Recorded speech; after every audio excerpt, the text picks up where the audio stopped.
Muy buenas tardes, noches, días, depende de donde nos vean. Aquí, por lo menos conmigo, todavía son días. Bueno, ya tardes, ya estamos entrando en el margen de la tarde. Mi nombre es Sergio García, soy editor de revista Poetómanos y me encuentro aquí con dos amigos, colegas que quiero mucho, contemporáneos, grandes escritores ambos. Pero primero, primero voy a presentar a mi secuaz en esta travesía de estar presentando a autores contemporáneos, que es Sotoner. ¿Cómo estás, amigo? Hola, hola Sergio, muchas gracias por la presentación. Pues estoy muy bien y estoy emocionado para ya poder hablar sobre No Tendrás Perdón de Sergio Seika, que es el libro que nos toca presentar hoy. Justo, Estoy seguro que se va a poner bien bueno. Entonces hay que aprovechar que tenemos aquí a Seika para explotarlo y sacar todo lo que quiera salir sobre No Tendrás Perdón. Sé que él va a estar encantado. justo. Y en este panel de leyendas literarias nos encontramos con el buen Sergio Seika. ¿Qué onda, amigo? Le- Leyendas, no sé por qué lo dices, pero entiendo lo literario. Es por la referencia a leyendas legendarias. Ah, ok, ok, ok. Saludo a Pues Badía y sí, a Lolo y a el que no creo que nos Borre, vean, pero que no mucho nos gusto. están viendo, pero si nos ven algún día, hola, somos fans. Sí, pues muchas gracias por la invitación. Aquí, pues a ver qué comentarios le hacen a este niño que ya tiene 4 años corriendo por todas partes y de pronto aparece y desaparece. Hace unas semanas una amiga me pasó una publicación de la librería de Inundación acá en Ciudad de México de viejos que estaban vendiendo un ejemplar Órale. de segunda mano y yo así de, ¿cómo vergas llegó ese ejemplar ahí? Ah, es cierto, sí se Imagínate pueden decir que le groserías, ¿verdad? pusieras, Tú date, estamos en un que espacio libre. Ok. chips a todos tus libros. ¿Qué lugares no recorrerían? No, Sería muy interesante. manches. Sí, se Ni pondría, idea. se pondría muy sórdido eso. O sea, Sí, de repente te vas a encontrar un no tendrás perdón ahí en un table, perdido a mitad de la carretera, una cosa así. Estaría cura.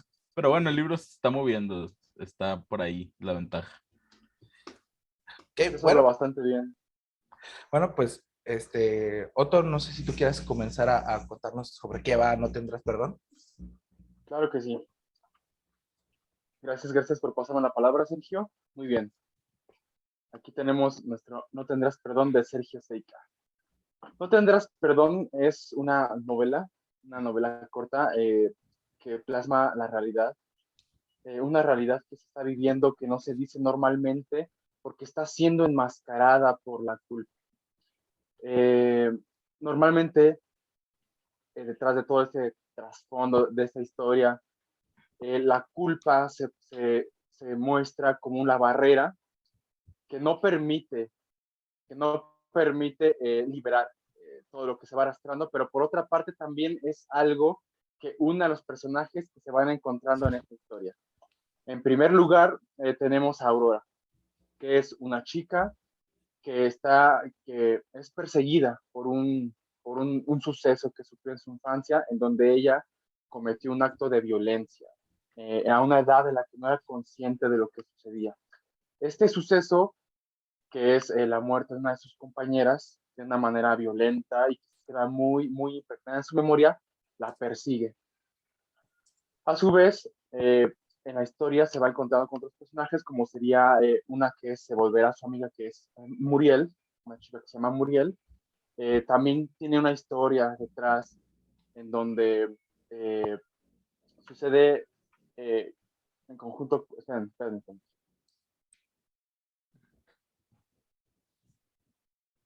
Ok,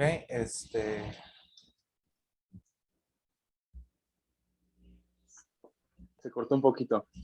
Entonces, Aurora y Muriel coinciden y resulta que Muriel también tiene una historia de trasfondo en donde hay ciertos fantasmas que la persiguen. Algo muy interesante que sucede en este libro es que los personajes que se encuentran, que voy a mencionar, con un poco de libertad, debido a que, como menciona Sergio Seika, ya tiene 4 años este librito, ya el pecado del spoiler como que queda un poquito fuera. Al contrario, ¿no? Creo que nos ayudaría a adentrarnos en el libro para cualquiera que lo vaya a leer. Y que sería una muy buena guía también, porque tenemos a Sergio que nos va a hablar en unos momentos sobre también el libro. Y bueno, Aurora es perseguida por esta culpa. Por otra parte, Muriel también tiene sus fantasmas y aparece otro personaje muy interesante que es Ana Lucía, la mamá de un niño pequeño llamado Leopoldo. ¿Cuál es el choque fuerte que tienen estos personajes? Que Aurora es perseguida por la culpa de haber cometido de cierta forma homicidio a una niña a una edad en la que no era consciente de todo esto. Y Ana Lucía, por otra parte, quiere ejercer justicia sobre los niños que mataron a su pequeño hijo Leopoldito. Entonces, en este punto hay un choque de sentimientos bastante fuertes en los que los personajes, por esta fuerza de sentimientos, de culpa, de pasado, se va tejiendo la historia de tal forma en la que al final, ahorita vamos a comentarlo un poco porque está bastante interesante. Entonces, No tendrás perdón, el título de este libro, se convierte no solo en el contacto del lector con el libro en la primera impresión, sino también un presagio, un destino muy marcado en donde se demuestra que los autores, los personajes, no podrán tener perdón al pasado que vivieron y al que están condenados. Entonces, Sergio Seika, aprovechando que está aquí con nosotros, quisiera comenzar preguntándote algunas cosas sobre el libro. Y es Ok. que este libro se escribió hace aproximadamente 4 años. En estos momentos estás en otros procesos de escritura, ya también está publicado otro de tus libros, el más reciente, que es Magia Moribunda, que está aquí justamente, nos va a enseñar. Yo también aquí tengo mi Magia Moribunda, por Ediciones del Olvido. Sergio, me gustaría comenzar esta presentación preguntando de dónde nace No tendrás perdón, esta historia que abarca la violencia que se vive en muchas vidas que no se menciona. Ok.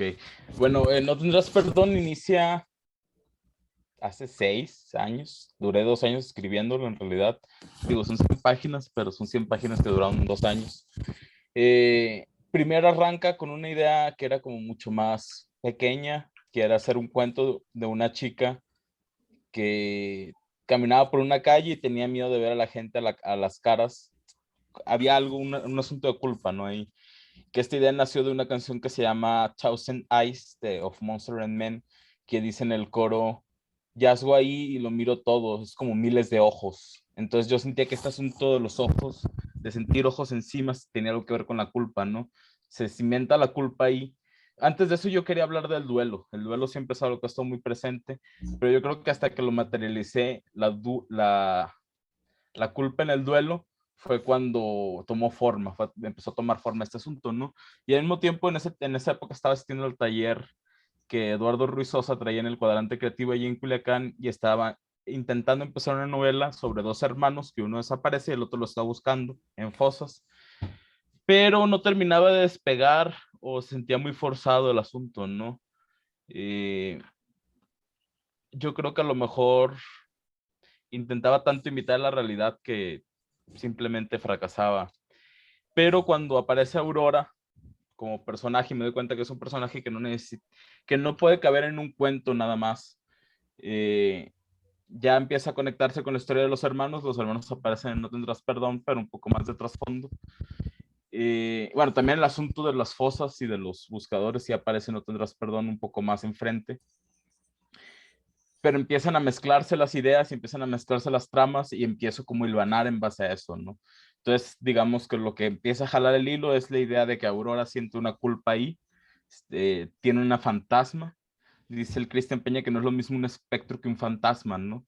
Un espectro, un muerto, está por ahí, está haciendo su desmadrito, pero el fantasma te está embrujando todo el tiempo.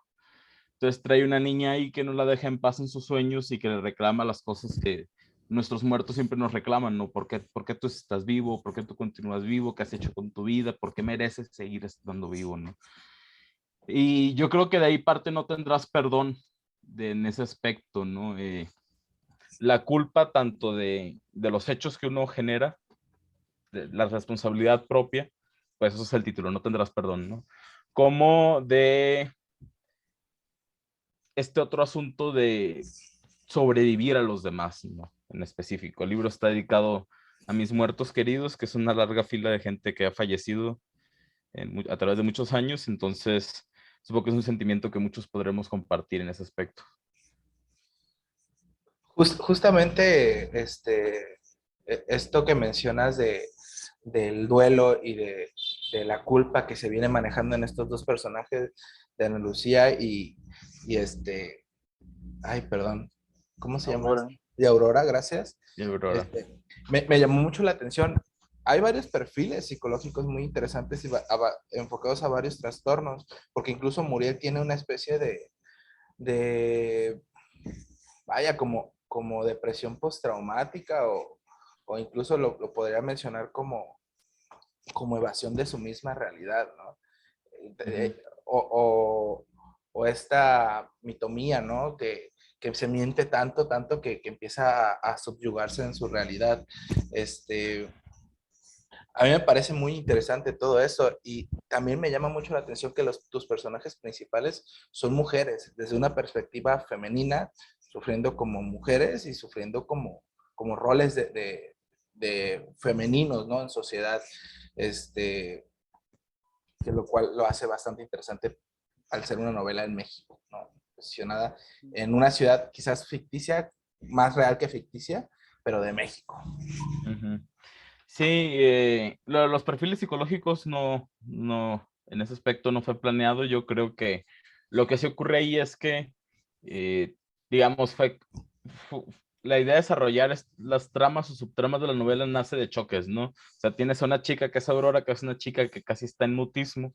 Necesitas ponerle a un personaje que sea totalmente parlanchín para que empiece a moverlo y arrastrarlo a hacer cosas, ¿no? Y al mismo tiempo, pues Aurora necesitaba un espejo, ¿no? Un reflejo, que es esta mujer que está pidiendo justicia por un caso como que el que ella cometió cuando era niña. Entonces, de alguna manera, poner en esta situación facilita para crear las personalidades, ¿no? La historia es la que te va rigiendo un poco por dónde marchas y qué decisiones tomas en el camino. Pero no, o sea, yo en Culiacán asistía a grupos de lectura de psicoanálisis con Gustavo Orpinela y luego también el Centro de Formación Psicoanalítica, pero así como que haya sido intencional el asunto, ahí sí no. Me Eso está muy declaro... bueno, Sergio. Eso Ujú, está muy bueno porque, mira, no fue intencional y se construye, ¿no? ujú, Sergio lo notó. Y eso está muy, muy padre porque habla como de una acción inconsciente que devela por otra parte las experiencias, ¿no? Que has tenido, ujú, que has visto. Entonces, eso está muy interesante porque entonces la historia, además de que tú la hayas construido con ese esmero, ¿no? De escritor para darle la organicidad a la historia, también ujú. está la parte tuya que incluso tal vez tú no tuviste la intención de escribirla, ¿no? Sino que simplemente afloró y eso también es muy bueno. Por otra parte, tocando este tema de los perfiles psicológicos, se me hace muy interesante y creo que es algo muy importante en cualquier buena obra literaria y es que no solamente está regida por un tema, guiada por un tema, sino el, eh, la charla va a fluir sobre distintos temas. Por ejemplo, estos perfiles psicológicos, como los que nos menciona Sergio, nos hablan no solamente de la culpa, ¿no?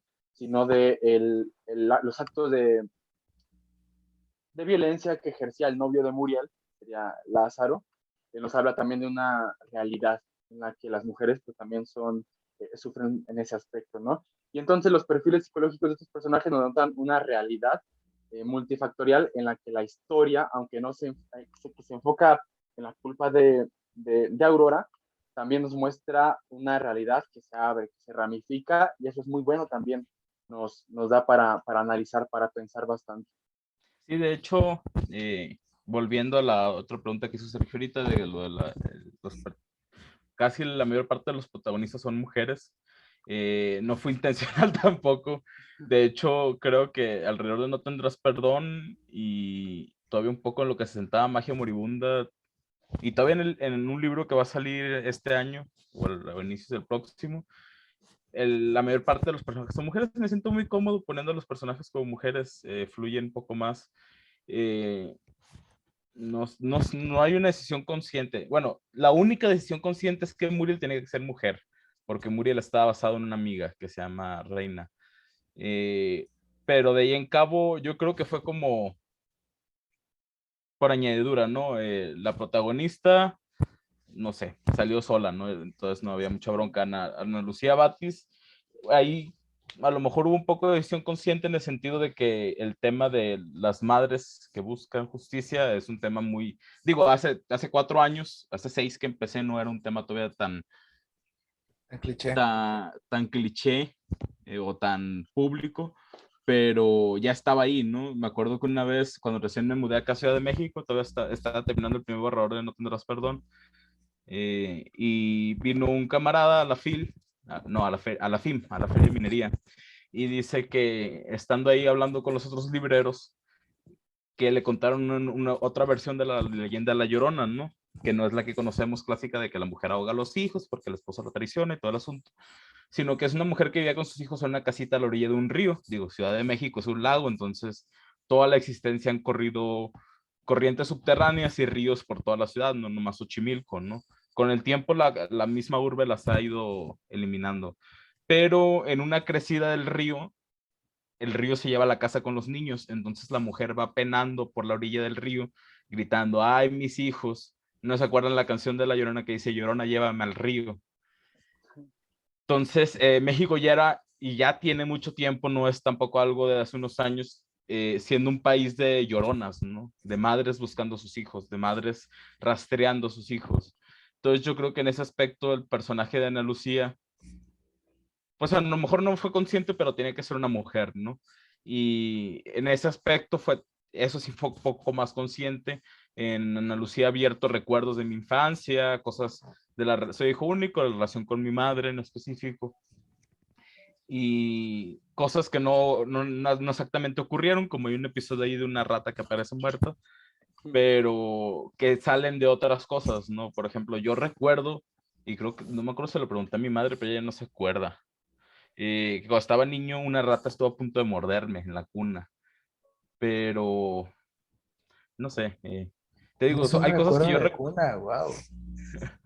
no, o sea, yo recuerdo que mi madre me dijo, Ah, pero ok. creo que después le pregunté y ya no se acordaba ella. Ok. Fíjate, esto que mencionas de todas las mujeres lloronas y la fecha en la que más o menos viene saliendo Magimol, ay, Dios mío. No te serás perdón. No tendrás perdón. Este, creo que es más o menos también la fecha en la que sale Antígona González de Sara Uribe. Más o menos, yo iba llegando acá cuando salió Antígona González, de hecho, Sí, que no lo he entonces, leído hasta eso. no, Es que tengo una regla con esto de ser periodista y más cuando me documenté un poco para No Tendrás Perdón, temas de violencia en mi vida cotidiana, salvo que sea velada o cosas así, le saco la vuelta.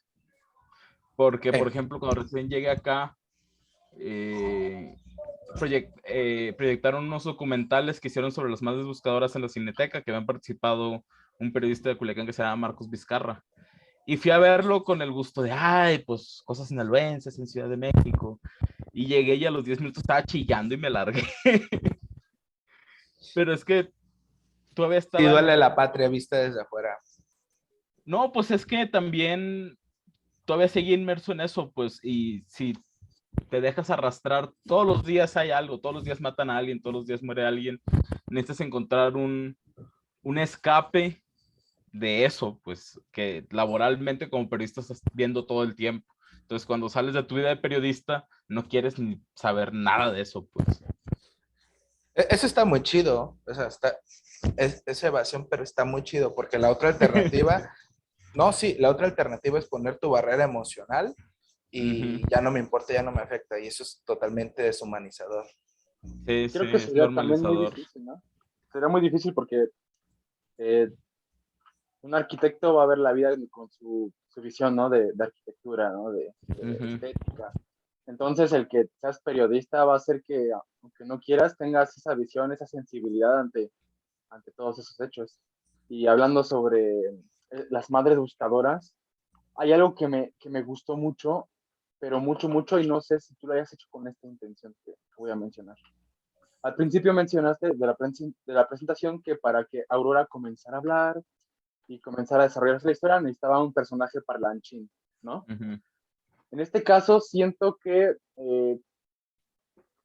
Ana ujú, es muy importante en el libro, no solo porque representa el papel de las madres buscadoras de esta realidad, ¿no? De las antígonas, bueno, de las lloronas en México, sino porque también le da voz a Aurora, que son las voces, las historias que no se escuchan, porque aquellos que cometieron algún acto así contra algún pequeño, contra un amigo, lo que sea, cualquier acto de violencia, son las voces que no se escuchan, porque jamás van a andar por la calle diciendo, pues yo cuando era niño maté a un niño, ¿no? Un compañero. Entonces, eso ujú. me gustó muchísimo, porque le diste voz a, a una parte del mundo que no habla. Diste esa oportunidad, porque no todas estas personas son perversas como tal, ¿no? No son Ujú. criminales, asesinos en serie, drogadictos, son personas que pudieron haber cometido algún error, pero que por consecuencia, pues fue bastante terrible. Sí, pues ahí entra esta frase que pongo en uno de los capítulos de la etapa probatoria, que se llama, que dice, solo porque fuiste olvidado no significa que seas perdonado, de Arcade Fire, ¿no? Sí, ahorita acaba de ocurrir algo muy curioso hablando de eso. Digo, más allá de que no vamos a saber cómo fue el contexto y de qué manera lo vivió el personaje, pero hace unos meses salió este libro de Cristina Rivera Garza, que es El Invencible Verano de Liliana, que es la crónica del feminicidio de su hermana, ¿no? Y al mismo tiempo que sale el libro, se habilita un correo para recibir notificaciones sobre el posible paradero del feminicida, del que sería el novio, el que fue el novio de Liliana, el que la mató. Y por lo visto parece que ya se ubicó al vato, pero el vato murió en 2000, en el 2000, vivía en Miami, creo. Ujú. Están todavía confirmando, no tienen que ver esa situación, pero un vato que comete un crimen acá, que digamos, esta educación mexicana que tenemos de valer madre y querer imponer nuestras razones y diferencias entre los demás, eh, pues vive una vida de prófugo después. Eso también es un poco como a sangre fría, ¿no? No nos ténganos un poco de piedad, dicen los condenados en la sangre fría de Truman Capote. Pero sí, sí, son estas cosas, todos nos lastimamos y todos lastimamos a los otros, ¿no? Es el dilema del erizo de Schopenhauer, pero llega un punto donde nos tenemos que responsabilizar esas cosas o el asunto va a seguir creciendo y va a seguir empeorando cada vez más. En ese aspecto, una amiga que se llama Viviana González dice que cuando leyó el libro sintió que era muy pesimista, ¿no? Porque el libro, como va creciendo y entre más choques hay entre los personajes, pareciera que no va a haber una situación de salvamento para ninguno, ¿no? Que yo creo que en eso lo único que no forma parte del libro, pero es lo única, pero creo que fue, digamos, el que vio bien ese ángulo, acá en la contraportada de Edgar Lacos, que dice, no solo se trata de aceptar o acompañar en la monstruosidad, de alguna manera hay que salvarnos. Y salvarnos, ¿no? Nosotros Ajá. solamente. Fíjate que comparto un poquito la opinión con Viviana de que es un libro pesimista, más bien que no lleva a un puerto alegre, quiero decir, ¿no? Pero así tenía que ser, o sea, se llama No tendrás Sí, perdón, sí, sí. no, o sea, no podía. Y yo no creo que Ana Lucía sea un personaje muy importante. Creo que es el personaje principal, a pesar de que la protagonista sea Aurora, sin Ana Ujú, Lucía no hubiera pasado nada. Sin Ana Lucía, Aurora ujú. seguiría en su escritorio, calladita, bonita, a nadie se le dice nada, ¿no? O sea, Sí, yo creo y, que en ese aspecto Ana Lucía es la antagonista del libro. sí, sí. O sea, no porque sea mala, o sea, sino porque es Ujú. la La antítesis fuerza directa de, contraria, sí. ajá, la antítesis directa de Aurora. Y sin ella no hubiera pasado absolutamente nada de la novela. O sea, Leopoldito hubiera seguido muerto y cada quien su vida, ¿no? Pero lo que se narra dentro de la novela, no, no hubiera pasado. El punto A, punto B. Hace rato mencionaste que un personaje está basado, bueno, que Muriel está basado en una amiga tuya. Ujú. Es algo que haces, que me gusta que haces mucho. Cuéntanos, ¿en dónde está situada No tendrás perdón? ¿Y qué personajes rayan con lo real? Y si tiene alguna relación con algún otro de tu libro. Mm. Sí, en este aspecto, No tendrás perdón ocurre en un Culiacán que no tiene nombre, ¿no? Eh, yo creo que ahorita esa región, que se puede identificar como la región cruzada por el Tamazula, por así decirle, eh, no tiene nombre, no tiene definiciones claras, no tiene límites, parece que todo estuviera en bruma. Lo único que está presente siempre es el río, ¿no? Eh, en este aspecto, No tendrás perdón se conecta mucho con el libro que está en Ediciones del Olvido, que es Magia Moribunda, en el sentido de que hay momentos que pareciera que los personajes, algunos personajes de Magia Moribunda van a entrar a la esquina de No tendrás perdón, ¿no? En especial si uno lo leyera al revés. Pero No tendrás perdón lo que hace es fundamentar como este pequeño pedazo de mundo, ¿no? Este pedazo de mundo donde hay periodistas, donde hay juzgados, donde hay culpas, donde hay crímenes, y Magia Moribunda es un poco la expansión con intenciones un poco más góticas en ese aspecto. Pero lo que sí ocurre es que, bueno, digo, el personaje de Muriel no es reina 100%, quizá tenga más de mí que de reina, pero la intención era crear este vínculo de amistad que yo tenía con Reina, así como lo tienen Aurora y Muriel en la novela, ¿no? Pues ya mencioné lo de ciertos recuerdos que pongo de mi relación con mi madre en el asunto de Ana Lucía, pero bueno, también hay otras cosas que, bueno, ya mencioné las buscadoras también, pero hay otras cosas que no se han mencionado, por ejemplo, el asunto de Maximiliano Zavala, este personaje que está como en una defensoría, no clandestina, sino como pequeña, improvisada. Está basado en Oscar Loza Ochoa, un luchador social de Sinaloa, que de hecho tiene mucho contacto con los grupos que ahora, cuando yo empecé la novela no se llamaban así, ahora se llaman sabuesos guerreros, que son los que se van a buscar y abrir fosas clandestinas.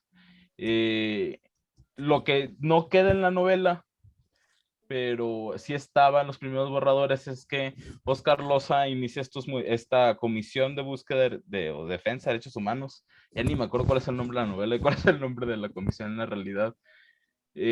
Con Norma Corona, que es esta mujer que hay un corrido también de los Tigres del Norte, que fue defensora de derechos humanos en Sinaloa y que fue asesinada en los 90, y a través de su homicidio se funda la Comisión de Derechos Humanos a nivel federal, ¿no? Se hace la exigencia de la fundación de la comisión. De hecho, Norma Corona es asesinada en el centro de Culiacán, ahora que fue Sergio, ni me acordé de pasearlo por ahí, pero donde la asesinaron, Oscar clavó libros y pusieron una placa, y digo yo que es el mayor cenotafio de la ciudad, pues, porque, y eso también está en la novela y no lo hemos comentado, en Culiacán hay cruces por todas las esquinas, y cada cruz es un lugar donde han matado a una Que persona, ¿no? de hecho se comenta en una parte de la novela cuando esta mujer va a poner como el cenotafio en la escuela, Ajá. que le dice el que está construyendo ahí, ¿no? Bueno, y cree que una cruz va a cambiar algo. La ciudad está llena de cruces. Los fantasmas conviven con nosotros y no cambia absolutamente nada. Sí, aquí está. Es que las personas que mueren solo intentan dirigir nuestras vidas, no se da cuenta. Si se da la oportunidad a los muertos de materializarse en la calle, luego no habrá manera de deshacerse de ellos. Y pues Wow. Culiacán está lleno de tumbas, pues el ayuntamiento ya las ha intentado quitar y las quitan y aparecen al día siguiente otra vez. Sí. Son las cicatrices de la ciudad de alguna manera. Aquí en Ciudad de México también hay, pero son mínimas en comparación. Sí, no, en todas las ciudades hay de ese tipo de cruces, pero yo vi muchísimas en Culiacán. Y A la vuelta de justo la casa había varias. había un chingo. Justo, justo era otra cosa que te quería comentar. O sea, Ujú, cuando leí Magia Moribunda, que fue cuando me tocó editarlo, ujú, no lo sentí tanto, quizás porque no tenía esta experiencia de andar caminando por el centro de Culiacán. ujú. Ahora que leí No tendrás perdón, sí dije, ah, este lugar puede ser aquí. o sí estoy viendo aquí la gente caminar por acá, ¿no? O sea, sí lo siento. Entonces también es un gran punto y es casi te deberían de hacer ministro de cultura, güey. De Culiacán. De cultura, de turismo. De turismo. Sí, bueno, es que en otras partes cultura y turismo están unidos, ¿no? Pues sí, más que el centro para mí, y está en No Tendrás Perdón, y luego está en Sacrificio del Dios de los Sapos, en Magia Moribunda. Es muy importante porque es donde literalmente me tocó vivir mi adolescencia, ¿no? Iba al centro de idiomas y me quedaba con mis amigos ahí en el centro caminando, tonteando, cualquier cosa, pero siempre en el centro, ¿no? Al principio todavía no existía la Riviera en forma, este parque a la orilla del Tamazula, eh, pero tampoco existía el Fórum, pero poco a poco se fue adecuando y existiendo eso, entonces todos mis recuerdos están anclados al centro, ¿no? La esquina donde nos parábamos y corría la corriente de aire fresca a las 4 de la tarde, las tiendas que estaban ahí, las caminatas que parecían mucho más largas de lo que en realidad eran, quizá por lo que se estaba hablando, ¿no? Mientras se caminaba. Entonces el centro siempre estaba ahí, el lugar, de hecho, hay una escena en No Tendrás Perdón que van a un concierto debajo de un puente, existe, y ahí ponen un festival que se llama Bajo Puente, que antes participó en la organización Octavio Torrontegui, que fueron los organizadores del evento en el que presentamos Magia Moribunda en Culiacán. Saludo, Torro. Entonces, sí existen esos lugares, ¿no? Sí están ahí. Yo creo que lo que me interesaba a mí no era buscar el Culiacán de Tierra Blanca, de estas colonias predilectas del narco, sino el Culiacán en el que yo crecí, ¿no? El Culiacán que yo viví.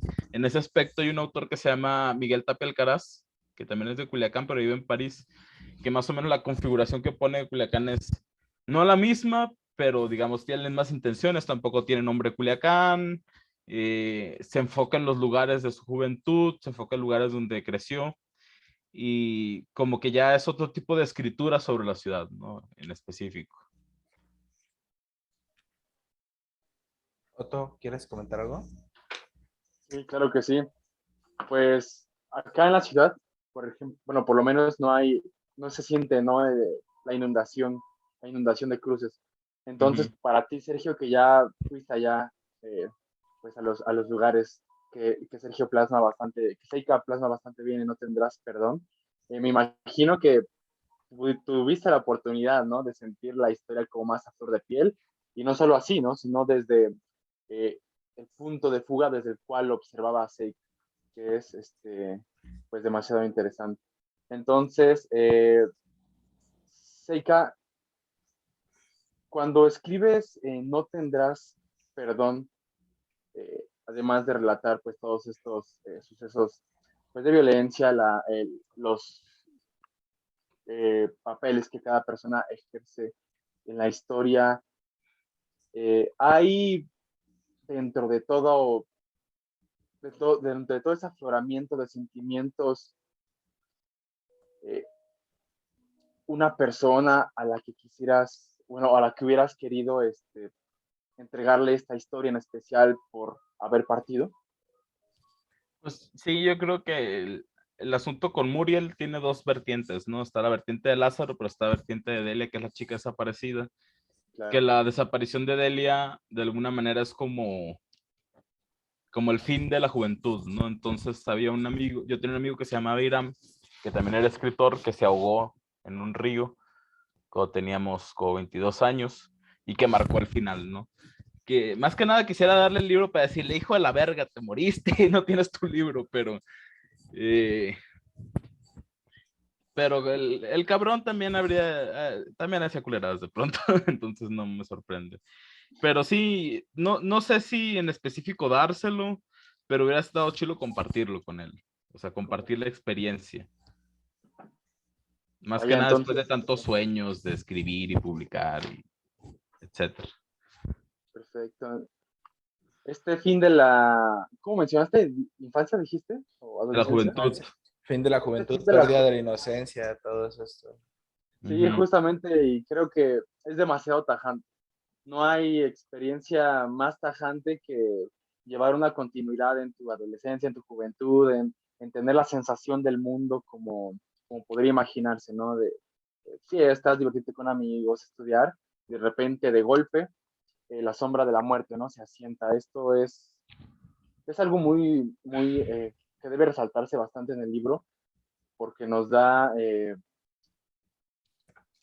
ayuda, por lo menos a las personas que no han vivido esas experiencias, a aproximarse a ellas, que de cierta forma es un aprendizaje, una enseñanza. Entonces eso también pues está muy interesante, poder vivir otras vidas a través de esta. Y en este caso, tú que ya viviste este fin de la juventud, creo que está expresado bastante, bastante bien. Sí, pues, si eso fuera todo en la novela, pudiera ser una novela de aprendizaje, ¿no? Pero desgraciadamente aquí, en especial el punto de vista de Ana Lucía, que es el de las consecuencias, ¿no? El de las víctimas, hace que la novela vaya hacia otro lado. Hay una escena que a mí me Claro. gusta mucho, yo creo que cuando la escribí fue la que más disfruté. No sé si usted tanto la recordarán ustedes, pero es que Ana Lucía se pone a escribir en un cuaderno y le escribe al niño, ¿no? Al hijo. Sí, es demasiado fuerte esa escena, ¿no? Por ejemplo, la escena en la que Ana Lucía estaba acostumbrada a escuchar a su hijo jugar en el patio y de repente ya está muerto, está calentando su olla con café y ve el patio vacío. Esa imagen de vacío también es demasiado, demasiado fuerte, ¿no? Allá en la presencia. Entonces, Sí, sí, también creo que esta escena de Muriel escuchando el cassette de la banda de las ah, amigas. sí, que la voz de Delia, ¿no? Incluso, ¿verdad? Ujú. Tiene muchas escenas así como muy nostálgicas, ¿no? Que van de nostálgicas a pesimistas y nostálgicas a culeras, porque también está este recuerdo medio con nostalgia de Aurora con justamente la niña, ¿no? Ujú. Y esta escena en la que el profe de física va y recoge a la niña, que es, oh Dios, tengo subrayada eso Yo y digo que tengo, deberías de echar. y tengo subrayada otra cosa que va antes, que me llamó mucho la atención. El maestro de educación física levantó a Rebeca de nuevo, igual que si fuera un saco de harina con agujeros, y la cargó en la entrada de la escuela, donde la ambulancia se estacionó. Que dices, ay, güey, ¿no? Pero justo antes Ujú. de eso, hablas de la ambulancia y hablas de quizás una situación que ya habíamos comentado, que es toda esta forma de que hay tantos muertos y tantas personas deambulando por las calles de Culiacán que no vemos, pero que están ahí, y que mucha gente ya hace su barrera emocional, ¿no? Por Ujú. ejemplo, dice, la ambulancia no interrumpió la cotidianidad de la ciudad con los gritos habituales. Los conductores se detenían para dejarla pasar intentando adivinar qué ocurrió, sospechando que otra balacera en que un miembro de sistemas de distribución de droga había sido asesinado, justo como ayer y anteayer y toda la semana, y quizás desde que ellos recordaban. Nadie pensó que era una niña a la que estaba en riesgo. Hacerlo sería aceptar que no hay esperanza por ningún lado para nadie, que ni siquiera lejos de la legalidad se podría tener una vida tranquila. Sí, las muertes en Sinaloa, las muertes que no son por el narco son las más absurdas, ¿no? Por ejemplo, me acuerdo Justo. cuando murió José Emilio Pacheco, que estábamos en el taller de Eduardo. Dice Eduardo, es que es absurdo pensar en la muerte de José Emilio Pacheco, ¿no? De que se tropezó, se golpeó la cabeza con una mesa, se durmió y ya no despertó en un país donde mueren no sé cuántos miles de personas al día. Sí, no me acuerdo quién decía que lo más irónico era una persona que tenía como muchos riesgos. No me acuerdo quién exactamente, pero decía, lo más irónico de mi vida que después de haber hecho tantas chingaderas es que me muera en mi cama. No será Roberto Bolaño. Se me hace que sí, o sea, sí, Suena muy Roberto Bolaño, la neta. puede ser, puede ser. Pero sí, o sea, yo insisto, hay un reflejo muy marcado de la sociedad, un reflejo aunque tú insistas que te alejaste un poquito de la realidad, Ujú. está esta parte que es casi calcada y que es muy real y que termina por aportarle un plus a la novela.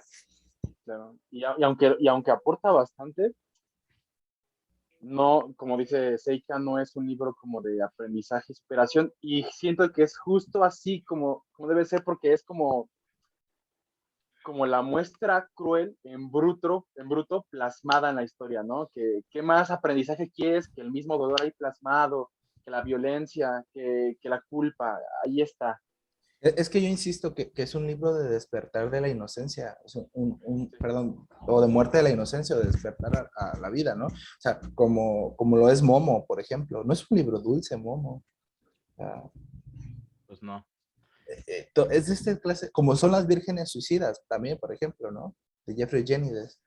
O sea, no es un libro, no es un libro, es un libro muy agradable, claro, es un libro muy disfrutable, pero no es un tema agradable, no es un tema feliz, no iba a terminar de la forma feliz. Incluso las vírgenes suicidas te dan el spoiler desde el título, vírgenes suicidas. Suicidas. Sí, güey, o sea, ya sabes a qué vienes, cabrón. Sí, yo creo que en ese aspecto no tendrás perdón. Lo que sí tiene, y yo creo que es algo que me comentó Otoniel, podemos ir también por ahí, tiene una estructura anómala, ¿no? Tiene la estructura de un expediente judicial. Eh,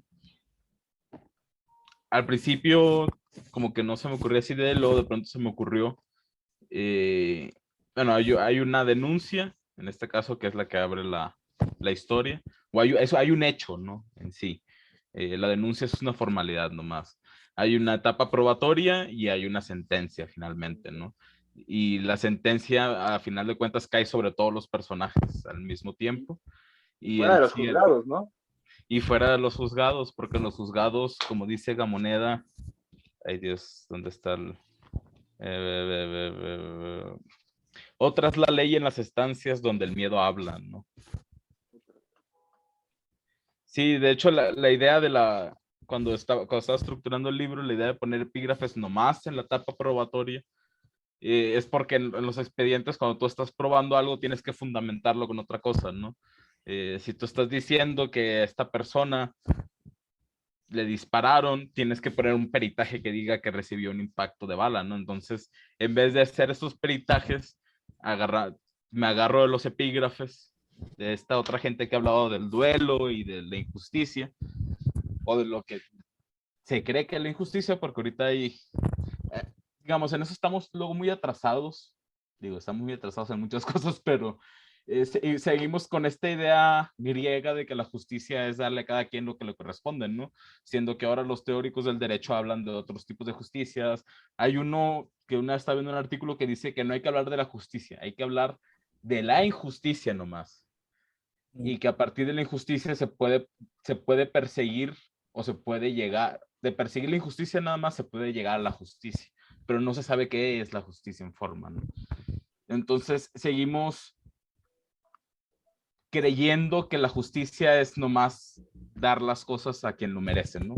Como se ha tratado siempre. Y no se cuestiona esa idea tampoco. Digo, las personas necesitamos ciertas certezas para funcionar, pero en un país donde la injusticia es totalmente creciente, seguir aferrándose a una idea de justicia que es totalmente rancia, porque aparte la misma gente que está del otro lado de la ley la puede usar también, pues parece como de locos, ¿no? Claro. Fíjate, también era un punto que yo quería resaltar, ¿no? De dónde viene todo este proceso de juicio, ¿no? Que es como se capitula la novela al final de cuentas. Y pues es de que eres abogado.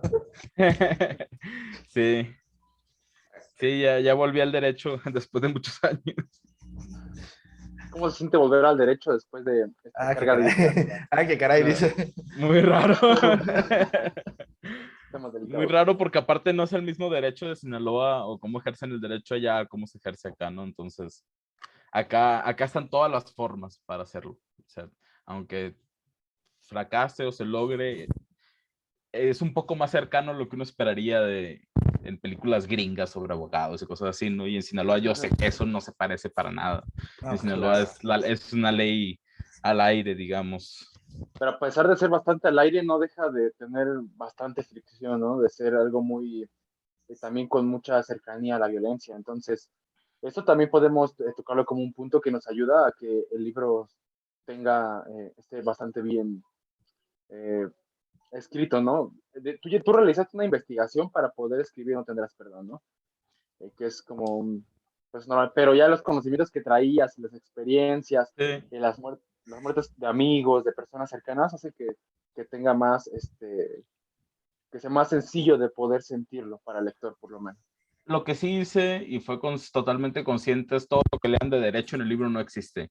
Está cimentado o está basado en cosas reales que yo recuerdo de la escuela o cosas que me tocó ver ya trabajando como periodista, pero lo que hice fue crear un camino o no recurso, crear una forma de cómo se conllevan las cosas dentro de la novela. En este caso, cuando entran al juicio, cómo se organiza todo eso, lo hago en base el derecho no existe en general, no, el derecho es una cosa ficticia, le llaman los abogados, igual que la ciencia es otra cosa, es una cosa ficticia también. No existen, pero tienen consecuencias en la realidad, no existen dentro de un concepto. Entonces lo que hice nomás fue como torcer un poquito la cosa ficticia del derecho e inventarme una como paralela que me funcionara para la novela simplemente. Ahorita justo antes de entrar estábamos hablando Sergio y yo sobre, bueno, saliendo unos fragmentos del curso de Nabokov sobre el Quijote y dice Nabokov que creer que la España de Cervantes era igual a como la describe Cervantes es como creer que el Polo Norte es igual que el Polo Norte de Santa Claus, ¿no? Cervantes no era topógrafo, yo no esperaba hacer una novela leguleya tampoco, entonces pues hay que inventar un asunto Claro. paralelo que sustente la verosimilitud del relato. Pero armar esto es algo muy fuerte, es un arma de la literatura, porque estamos hablando de generar una ficción para contar una verdad, ¿no? Que si la cuentas desde el principio como verdad, puede que incluso carezca de valor. ¿Por qué? Porque muchas veces, me acuerdo, creo que esto también alguna vez había platicado contigo, Seika, que es algo que decía Antonio Tabucci, ¿no? En Sostiene Pereira, Uh-huh. que decía, la filosofía está llena de mentiras, pero a veces la ficción tiene esa fuerza suficiente para contar las verdades como ni la filosofía podría, ¿no? Entonces, en este caso, el arma que estás utilizando, que se utiliza en la literatura, que es la ficción, pues hace que podamos ver la verdad desde otro punto de vista, ¿no? Como dice hace rato Sergio, ¿no? Que la verdad del país duele más vista desde fuera, ¿no? Entonces, es algo que está también muy bien, es un recurso muy bien utilizado en este libro. Pues es que simplemente la ficción es la mejor forma de contar la realidad y la realidad es la mejor forma de entender la ficción. O sea, simple y sencillamente. Eso lo charlábamos en una presentación del Fóbica. No me acuerdo si fue durante tu presentación o durante la presentación de la antología No, yo creo seca. que fue la antología. Ujú. Que yo creo que si no es nueva, una forma muy actual de hacer terror es hacer realismo. O sea, no es. ¿Qué más necesitas, no? Sí, ¿qué más necesitas, güey? Este, entonces, o sea, no, no creo que la filosofía esté llena de mentiras, sino que está llena de dudas, y así como llena de dudas está la literatura, y eso es lo que nos hace llegar a acertaciones, dudando, ¿no? Mm. Sí, sí. Pues, ¿qué onda? ¿Vamos cerrando? ¿Qué onda? Ujú. Seika, ¿dónde hay? No tendrás perdón, ¿dónde lo consigo? ¿A cuánto cuesta y por qué tan barato? ¿Por qué tan caro tienes que decir? No, está barato, vale más. La, Bueno, pásale la dirección de la librería de viejo que dices para ir a verlo cómo está ya no, llegando a ahorita en otros lados. Ediciones del Olvido hay algunos ejemplares que se pueden adquirir. De hecho, va a haber promoción de un Magia Moribunda y un No Tendrás Perdón, que mejor lo explique Sergio porque la neta ya se me olvidó. Cada libro está en 200 pesos por separado. Pero si quieren los dos porque dicen, yo quiero la colección de Seika, están en 300 pesos. Los dos. Ya con envío incluido, obviamente. Ok. Sería bien aprovechar una vez porque el libro que se viene de Seika, que ya va a salir hasta a finales de este año, ¿no? Seika, ya para que vayan completando Finales la o colección. próximos del siguiente porque todavía andamos con Esperamos, la escritura. esperemos. Sí, no, pues va a salir, bueno, no puedo dar todavía muchos detalles, pero me dice el editor que no tenga prisa, que mejor dejarlo chilo. Sí, es lo mejor. Sí, Ujú. de los mejores consejos. Muy Y bien, luego pues, apresurarse bastante es terrible. Sí. ya ves, ¿qué te dije cuando te estaba ayudando? Tómatelo con calma. O sea, sí, Este, Sí, bueno, una ya te cosa es entendí. tomárselo con calma y otra cosa es sobrevivir a magia moribunda. mira, si este es el morro andariego, este es tu hijo andariego, este es tu hijo mal portado, Este es el hijo que quiere llamar la el... atención. Y justo es el del medio, tiene que serlo. Sí, sí. Nada, pero ambos son libros muy, muy buenos. El de Kafka no he tenido la oportunidad de leerlo, pero Magia Moribunda es muy, muy bueno. Expande mucho el universo que plantea Seika. O sea que existe un Seika verso. Algo así. Este, y no tendrás perdón, pues ya tuvimos toda esta charla, ¿no? Respecto a lo bueno que es. Muchas gracias, Sergio, por estar con nosotros esta tarde, noche, día, Siempre. cuando nos estén viendo. Sabes que te estimo un chingo, cabrón. Y siempre es un placer colaborar contigo. Muchas gracias, Otonel, por seguirme en estas locuras. Y un abrazo también. Ya veo que trae muy puesto el logo de la revista. Eso, mamona. ¿Algo que Sale. quieran decir? ¿Comentarios finales? ¿Dónde los podemos seguir? Bueno, pues, ¿Qué, Yo, ¿A qué hora salen por el pan? adelante, Cosas así. adelante, Zika. pues yo lo que quería retomar lo que mencionó Toniel hace rato, cuando dijo esto de cómo se va formando la historia de manera orgánica, yo creo que no tendrás perdón, no hay una pista de eso, pero en lo que es los agradecimientos de Magia Moribunda, sí, ¿no? Empieza diciendo, además, gracias a unos bondosos jueces, el libro encontró un destino, el ser le otorgaba la beca de estímulos a creadores sinaloenses en el año 2018, PECTAS. Sin embargo, no me gustó el primer valor que obtuve durante ese año de trabajo, por lo que decidí que lo mejor era encerrarlo unos meses en una crisálida para ver si así se transformaba en otra cosa. En aquel entonces no lo sabía, pero el libro, como fue planeado de inicio, había nacido muerto. Tardé mucho en, tardé mucho en aceptarlo y luego tardé otro tanto en darme cuenta que sus órganos podrían funcionar para historias individuales. En esos días, Edgar Lacols fue quien atestiguó el nacimiento de los primeros 3 cuentos. Luego Amanda Valencia observaría cómo las demás historias me obligarían a escribirlas justo como ellas querían ser contadas y no como a mí me interesaba hacerlo. Entonces creo que la enseñanza ahí que continúa desde No tendrás perdón es esa, ¿no? Las historias son las que mandan y aquí uno es un simple receptáculo de la información. Muy bien. Pues, Otto. Se cayó tanto mi internet, ya regresé súper rápido. Pero sí, yo quiero agradecer bastante a Seika por haber estado aquí presente, por habernos resuelto nuestras dudas y además de ello aportar cosas que uno pues no sabe, ¿no? Tanto la historia que ha vivido el autor, las cosas que ha vivido que quedan plasmadas aquí y que eso de cierta forma hace más personal la lectura. Eso Ujú. es muy hermoso. Seika, muchas, muchas gracias Eso. pues, por estar aquí con nosotros y Sergio también por hacer posible la presentación, estas presentaciones pues, que abren las puertas para que podamos hablar sobre la literatura que se está escribiendo. En verdad, muchas, muchas gracias y pues ya nos estaremos viendo en otra presentación. Sale Arre. pues. Bye. Saludos.